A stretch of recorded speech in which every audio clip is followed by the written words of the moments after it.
सबसे पहले तो जरूरी है कि हम मनुष्य बन जाएं। डॉक्टर बने न बने चलेगा, हम इंजीनियर बने न बने चलेगा, लेकिन पहले हम मनुष्य तो बन जाएं। आज मनुष्य बनाने की कोई पाठशाला नहीं रही, जबकि शिक्षा व्यक्ति को मनुष्य बनाती है, एक सच्चा मानव बनाती है।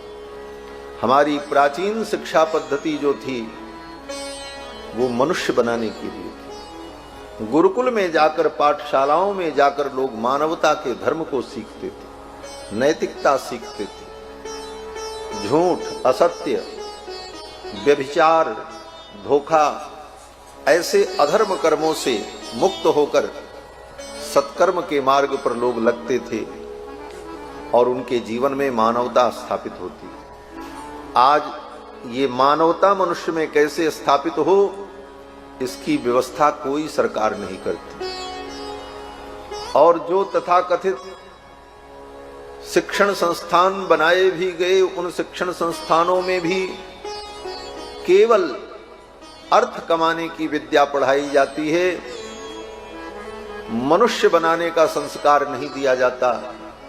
इसीलिए आप देखते हैं बड़े बड़े विश्वविद्यालयों में, बड़े बड़े संस्थानों में भी कितने बड़े बड़े अपराध होते हैं, कितने बड़े बड़े अनाचार, पापाचार होते हैं। जो शिक्षा देने के लिए वहां पद पर बैठे हुए हैं, वे स्वयं व्यभिचार में लिप्त रहते हैं, बच्चों का शोषण करते हैं।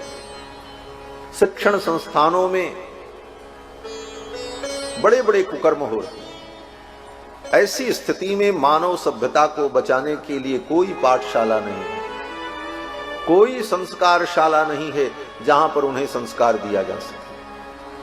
और जो कुछ बचा भी था, सरकारें ऐसे ऐसे कानून, यूजीसी जैसे कानून लाकर उन बच्चों को परस्पर एक दूसरे से लड़ाकर, एक दूसरे से विद्रोह कराकर, मनुष्यों के अंदर जो प्रेम है, एक दूसरे के प्रति जो समर्पण का भाव है, वो भाव समाप्त हो जाए और लोग लड़ते रहें, ऐसा बीजारोपण भी किया जा रहा है।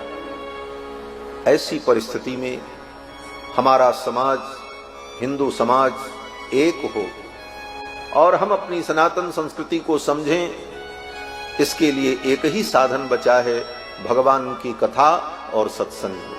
यहीं आकर व्यक्ति को सही दिशा और दशा प्राप्त होती है। बाकी नेता लोग तो यही कहते हैं, बंटो मत। और बांट कौन रहा? बोले बांट तो तुम रहे हो। जातियों में मत बंटो, नहीं तो कमजोर हो जाओगे। जातियों में कोई नहीं बटा था, बांटा तो सरकारों ने। और दोष किस पर लगाया जाता है? बोले हिंदू धर्म के धर्म ग्रंथों पर, वेद पुराण रामायण पर, कि इनके द्वारा ये सब भेद पैदा किया गया। कोई रामायण किसी को जाति प्रमाण पत्र देती है? जाति प्रमाण पत्र भी तो सरकार ही बनाती है। तुम क्यों बनाते हो भाई? अगर तुम इसको नहीं मानते हो तो जाति प्रमाण पत्र देकर जाति के आधार पर किसी को विशेष, किसी को सामान्य, इन विभागों को खत्म कर दो। अपने आप समाज में सब लोग एक समान हो जाएंगे। भेद जहां से हो रहा है वहां लोगों का ध्यान नहीं जाता और सारा दोष धर्म के ऊपर, शास्त्र के ऊपर, धर्म का उपदेश करने वाले जो महापुरुष हैं उनके ऊपर। इन लोगों के कारण समाज में भेद पैदा। कहीं समाज में धर्म ने भेद नहीं किया है। धर्म ने तो सबको कल्याण के मार्ग पर चलने का उपदेश किया। धर्म हमेशा कहता है सर्वे भवन्तु सुखिनः। धर्म ये नहीं कहता कि ये जाति के लोग सुखी हों, ये जाति के लोग दुखी हों। धर्म तो कहता है सर्वे भवन्तु सुखिनः, सर्वे सन्तु निरामयाः, सर्वे भद्राणि पश्यन्तु, मां कश्चित् दुःख भाग भवेत्। मां कश्चित् दुःख भाग भवेत्, किसी को दुख न हो। ये हमारा धर्म उद्घोष करता है। धर्म कहता है आ ब्राह्मणो ब्रह्मवर्चसी जायता मा राष्ट्रे राजन्यः। ब्राह्मण वेद शास्त्र को पढ़कर धर्म की रक्षा करे, क्षत्रिय अपनी भुजाओं के द्वारा प्रजा का पालन करें, देश की सीमाओं की रक्षा करें, वैश्य अपने व्यापार संवर्धन के द्वारा संपूर्ण राष्ट्र को समृद्ध बनाएं और शूद्र समस्त कार्यों को संभाल कर बड़े बड़े शिल्प, बड़े बड़े उद्योग को तैयार करके समाज के लिए वस्तुओं का निर्माण करें। इस प्रकार सभी समाज के लोग मिलकर के इस राष्ट्र को उन्नत बनाएं, ये प्रार्थना वेदों में की गई। वेदों में राष्ट्रगीत गाया गया।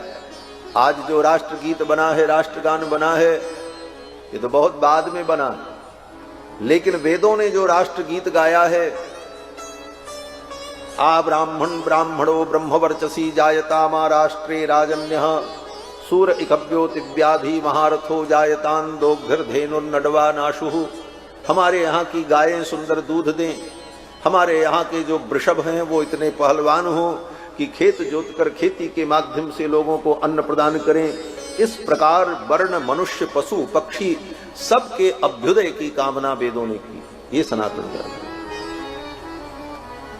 तो आज ये मानवता हमारी सुरक्षित हो, इसका एक ही साधन बचा है, भगवान की कृपा। आज कहीं अच्छे लोग अगर धरती पर विद्यमान हैं, जिनके अंदर नैतिकता है, सदाचार है, किसी के दुख सुख में खड़े होकर सच्चे मन से उनकी सहायता करना चाहते हैं, लोगों के हितैषी हैं, तो कहीं न कहीं ऐसे लोग संतों से जुड़े हैं और सत्संग से जुड़े हैं और भगवान से जुड़े हैं। अन्यथा लोगों के अंदर कितना विकार है, कितने प्रकार के दुर्विचार व्याप्त हैं, ये आप समाज में देखते हैं।